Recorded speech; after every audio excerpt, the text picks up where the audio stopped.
Hi guys, remember that these morning workouts are what we call a synergist, and that's just a fancy way of describing that the way each of the exercises that you do associates is very highly reliant on the repetitious use of certain muscle groups. Meaning the muscle groups get very little rest in between. And it does have a great functional purpose to it because it does use muscle groups that work together in real life. It's just that it also results in a rather challenging workout, even if you're just using this as a morning warm-up for me and not your daily workout. So the reason I preface that is please use the modifications that are most suitable for you. So I'd rather see you drop to an easier modification and achieve the exercise with great form and great safety, then choose the tougher version, fail more quickly with bad form, and also risk getting hurt at the same time. So be judicious. I guess I can say that, barely. So the first motion we're going to do is a push-up into a side plank. So I need space to open my arms up here. I'm in a push-up position. I'm going to lower into my push-up and open into my side plank. And repeat, push up, roll into the side plank. Now this is also achievable from the elbow plank position. So my elbow is underneath my shoulder. I'm in stacked feet. I roll across my butt, find the other elbow, and elevate again. So across, elbow plank, side plank, cross, elbow plank, side plank. I'm going to be using the push-up variety, but you have that other variety available. You need enough space for your feet to tilt here, so you probably want to be about a foot apart.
So that was it for those.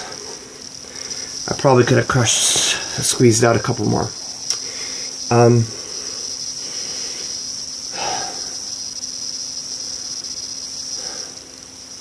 The next motion you're going to be familiar with.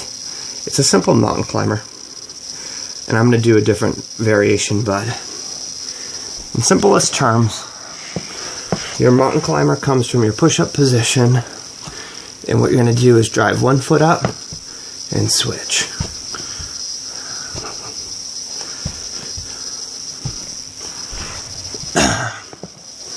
From there, how quickly you switch, how much pace you create is going to drive how high your heart rate comes. So the modification I'm going to make is I'm going to work with one foot. I'm going to snap my knee up towards my waist like a knee crunch into another knee crunch. So my knee's turning diagonally into my waist. I'm squeezing it in, and then I come back with the leg, and then the other knee comes drastically in towards the waist. It's a little bit more intense when it comes to the use of the waist. It's a little bit more plyometric, and it does take you to a higher heart rate faster. So that's the reason.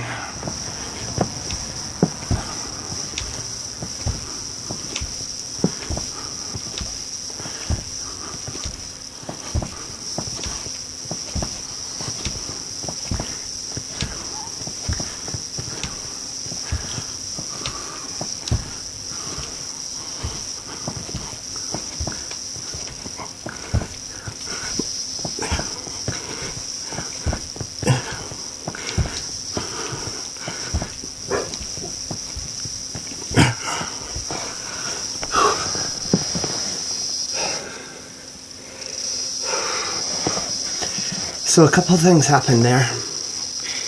A, my heart rate comes up very high, and I feel a lot of my hip flexor, and my waist gets extremely challenged by the end. If I'm squeezing my knee and trying to hold it for just a moment when I bring it forward.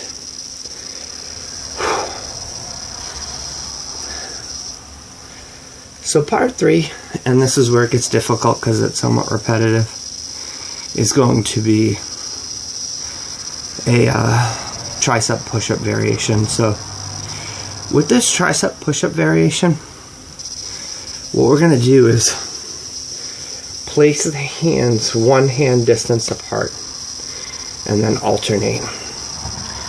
So I choose my plank.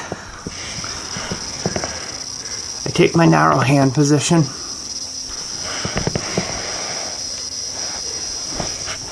Try and change the camera so you can see my hands. Yeah, so it's not easy to see, but you can see it. My hands, 1 distance in front of the other. I'm going to push up, switch, push up, switch. Your variation at home is a peel up variety of this. So I start sort of cobra position. I peel up. I switch hands. I peel up. I switch hands. So rather than doing a full push up, your hips and thighs are on the ground, and you're relying on peeling yourself away from the ground rather than doing a full push-up. I'm doing the full push-up version, so I'm going to go right into that.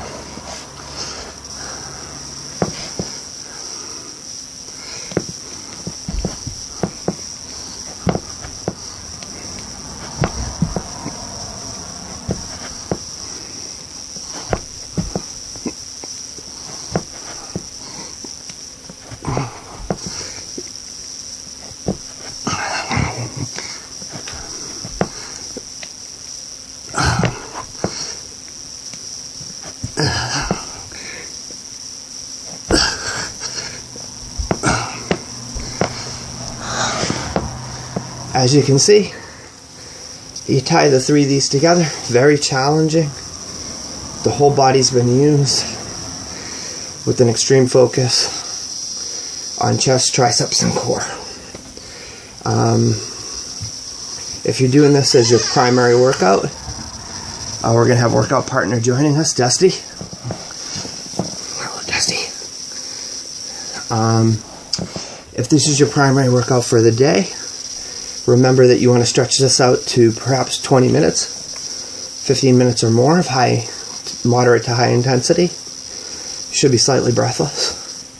And if your fitness level is climbing, choose the tougher exercises and move up towards a half hour or 40 minutes. But as I've mentioned many times before, there's a ton of great science about working out daily right now. So match your nutrition. Following this workout, you should have, depending on whether you're male or female, 20 to 50 grams of protein within a meal. You can be reasonable with your carbohydrates because you've already gotten your workout out of the way. You need to control those throughout the day. You need them for energy to make it through your workday, but you don't want to give yourself foods that are too energy rich if this was your only true exercise for the day. However, if you have a walk or some type of cardio or exercise ahead of you, you do need some higher glycemic carbohydrates available for that.